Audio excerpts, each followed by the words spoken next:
Hello friends, ada subir video කරන්න තියෙනවා Minute Life YouTube channel එකෙන්. ඉතින් අද කතා කරන්නේ මේ gaming headset එක ගැන. ඉතින් අපි අද මේ කතා කරන්නේ මේ gaming headset එකේ look එකයි මේ box එකේ සඳහන් වෙලා තියෙන දේවල් එක්ක. ඉතින් අපි වැඩි කතා නැතුව යමු වීඩියෝ එකට. ඉතින් අපි පළවෙනිට මෙන්න මෙතන ඉඳලා පටන් ගමු. ඉතින් මෙතන සඳහන් කරලා තියෙනවා යාළුවගේ brand එකේ name එක. ඉතින් Superbass eSport gaming headset කියලා තියෙනවා. ඊට පස්සේ මෙතන බලමු ඊට පස්සේ Superbass gaming headset කියලා ආයතනයේ brand එකේ නම සඳහන් කරලා තිනවා. මෙතන විශේෂණ සඳහන් කරලා තිනවා RGB කියලා. ඉතින් ඊට පස්සේ මේ පැත්තේ බලුවොත් deep bass, එතකොට professional gaming stereo compatible soft airpad කියලා සඳහන් කරලා තිනවා. ඉතින් මෙතන සඳහන් කළොත් ආයත RGB කියලා විශේෂණ සඳහන් කරලා තිනවා. එයාලගේ brand එකේ ආයත නම තියෙනවා. ඉතින් මෙතන ගහලා තියෙනවා 15mm speaker කියලා. ඉතින් high sensitive microphone කියලා තියෙනවා. ඉතින් අර ටිකම මෙතනක් තියෙනවා. මේ වීඩියෝ ඔයාලට කියවන්න ඕන මේ වීඩියෝ දැන් use කරලා බලන්න පුළුවන්. මෙයාලගේ හොඳ ෆොටෝ එකක් තියෙනවා දැන් මෙතන. ඉතින් එයාලගේ brand එකේ නම ආයෙත් දාලා තිනවා. ඉතින් මේ RGB එක දාලා තිනවා. ඉතින් mic එක දාලා තිනවා. ඒක තමයි box එකේ සඳහන් වෙලා තියෙන්නේ.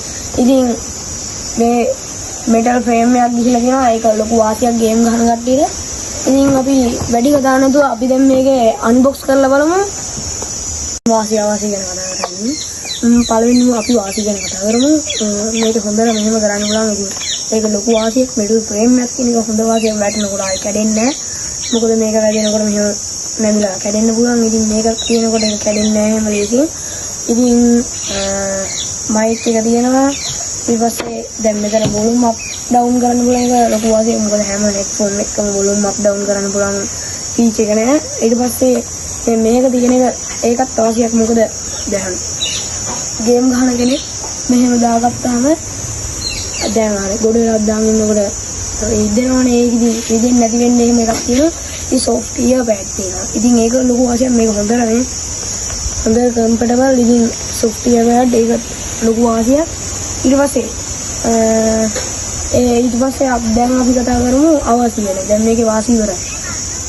අපි දැන් මේකේ අවාසිය ගැන කතා කරමු. ඉතින් පළවෙනි අවාසිය තමයි USB port එකක් කියන එක. ඉතින් headphone 5mm port එකකට අමතරව USB port එකක් තියෙන එක ලොකු අවාසියක්. මොකද phone එකට කනෙක්ට් කරන්න තියෙන පහසුකම අවදි OTG කනෙක්ට් කරලා ලොකු වැඩ කරන්න ඕනේ. ඉතින් ඒක තමයි පළවෙනි අවාසිය. දෙවෙනි අවාසිය තමයි දැන් මේ ප්ලාස්ටික් එක තියෙන ප්ලාස්ටික් එක අල්ලනකොට දැනනවා එච්චර හයිය නෑ කියලා. එතකොට ඉතින් මේක එකපාරක් කරනොත් කොහොමත් ටිකක් කැලලක් හරි කැඩෙන්න පුළුවන්. ඒක දෙවෙනි අවාසිය. එතකොට තුන්වෙනි අවාසිය තමයි දැන් මේ වයර් එක එළියට පැනලා තියෙනවා. ඉතින් එළියට පැනලා තියෙනකොට දැන් කාට හරි බැරි වෙලාවක් මේක ඇදුනොත් හරි නැත්තම් එහෙම ඇදුනොත් හරි මේක එක පැත්තක් අඩ කරන්න නැතුව යනවා. නැත්තම් මේ පැත්ත උනොත් හොඳටම වැඩ කරන්න තියෙනවා. මොකද ඉතින් මේ පැත්තේ කරන්ට් එක යන්නේ අසිනේ තුන්වෙනි අවාසිය.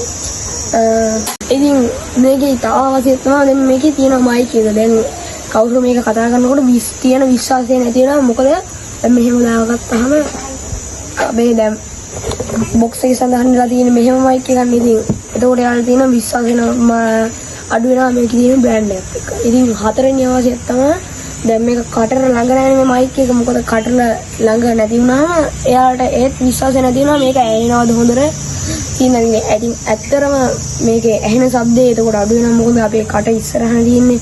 ඉතින් එතකොට ඒකත් එක අවාසියක්. ඔහොම තමයි වීඩියෝ එක එන්නේ. ඉතින් ඔයාලට තවත් මේ සුපිරි ටෙක් වීඩියෝ බලන්න ඕන නම් මගේ channel එක subscribe කරලා තියාගන්න. මේකේ තව part 2 වීඩියෝ එකක් ගේන්න තමයි අපි හිතාගෙන ඉන්නේ. ඉතින් ඔයාලට part 2 වීඩියෝ එක බලන්න ඕන නම් මේක අනිවාර්යෙන් subscribe කරලා තියාගන්න. මොකද එතකොට තමයි ඔයාලට notification එක එන්නේ. ඉතින් තවත් අලුත් වීඩියෝ එකකින් තවත් දවසක හම්බෙමු. එහෙනම් අපි ගියා.